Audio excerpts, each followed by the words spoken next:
Hello friends, कैसे हैं आप। आज का जो हमारा टॉपिक है वो है नेग्लेक्टेड ट्रॉपिकल डिजीज़ेज़।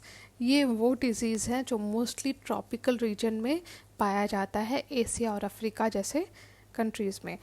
तो जो नेग्लेक्टेड ट्रॉपिकल डिजीज़ है इसमें आता है आपका प्रोटोजुआ के द्वारा मतलब कि बेसिस पे होने वाला Chagas disease, leishmaniasis, human African trypanosomiasis, उसी तरह वायरसेस जैसे कि रेबीज़, डेंगू, चिकनगुनिया और bacteria based Buruli ulcer, leprosy, trachoma, yaws और साथ में हेलमिंथ के बेसिस पे ये सारे डिजीज़ जैसे रिवर ब्लाइंडनेस, सॉइल ट्रांसमिटेड हेलमिथेसिस।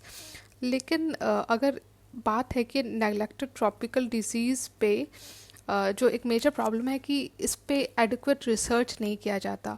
देखा जाता है कि ये जो डिजीज़ेज़ हैं सबसे ज़्यादा वाइड स्प्रेड है डेवलपिंग कंट्रीज़ में ऑफ एशिया अफ्रीका, और इसलिए यहाँ पे ज़्यादा रिसर्च नहीं किया जाता, ज़्यादा इस पे फंडिंग नहीं मिल पाती। और एशिया अफ्रीका और अमेरिका के वो जो मार्जिनलाइज्ड कम्युनिटीज़ हैं वो सबसे ज़्यादा इसके इम्पैक्ट में आते हैं। ये एक तरह से पुअर मैन्स डिजीज़ भी है क्योंकि जो वल्नरेबल और गरीब है उनको ज़्यादा इसका इम्पैक्ट झेलना पड़ता है, क्योंकि प्रॉवर्टी, एडिक्वेट सैनिटेशन नहीं होना इसके कारण में से होते हैं। अगर इम्पैक्ट देखो ऐसे डिजीज़ेज़ का, तो आप देखोगे कि पहला तो कि ये वर्ल्ड्स पुअरेस्ट पीपल उनको सबसे ज़्यादा असर करता है, और इसलिए ये एज अ होल उस इकोनॉमी पुअर के लाइफ और उसके लॉन्गेविटी पे इम्पैक्ट पड़ता है। दूसरा कि जो चिल्ड्रन है वो और ज़्यादा वल्नरेबल हो जाता है, उनका जो लाइफ स्पैन है वो कम हो सकता है, साथ में किसी न किसी तरह के वो डिसेबिलिटी के भी शिकार हो सकता है, उनको माल न्यूट्रिशन का प्रॉब्लम हो सकता है। तीसरा वुमेन, देखिए चिल्ड्रन के अलावा वुमेन का भी हेल्थ इन डिजीज़ेज़ के कारण इम्पैक्ट पड़ता है। उनका सोशल हेल्थ भी इम्पैक्ट होता है इसके कारण। और आपको पता है कि women already as a vulnerable section मानी जाती है, और इन डिजीज़ेज़ के कारण उनका और ज़्यादा एक्स्ट्रा इम्पैक्ट उन पे पड़ता है। चैलेंजेस जो हैं ऐसे डिज़ीज़ को डील करने का, वो तो पहला तो है कि इनको बहुत फंड नहीं मिल पाता, साथ में रिसर्च नहीं हो पाता, और स्ट्रेटजीज़ पॉलिसीज़ में भी लैकुना देखा गया है। तो लैक ऑफ प्रायोरिटाइज्ड एफर्ट इसका पहला चैलेंज है।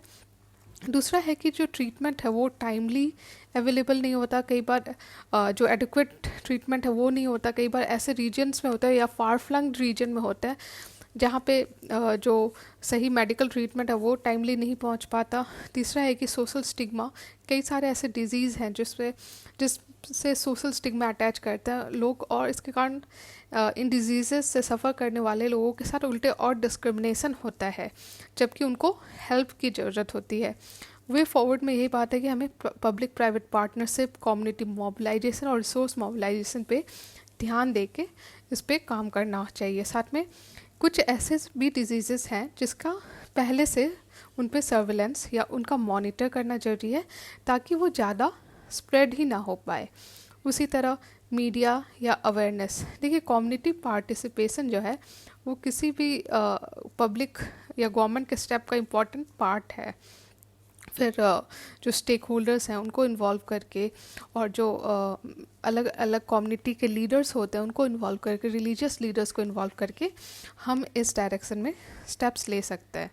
तो इस तरह से हमने जो नेग्लेक्टेड ट्रॉपिकल डिजीज़ेज़ हैं उनका ओवरऑल एक एनालिसिस कर लिया। आई होप आपको वीडियो अच्छा लग रहा है। अगर अच्छा लग रहा है तो प्लीज़ लाइक कीजिए और मेरे चैनल को सब्सक्राइब कीजिए। Thank you.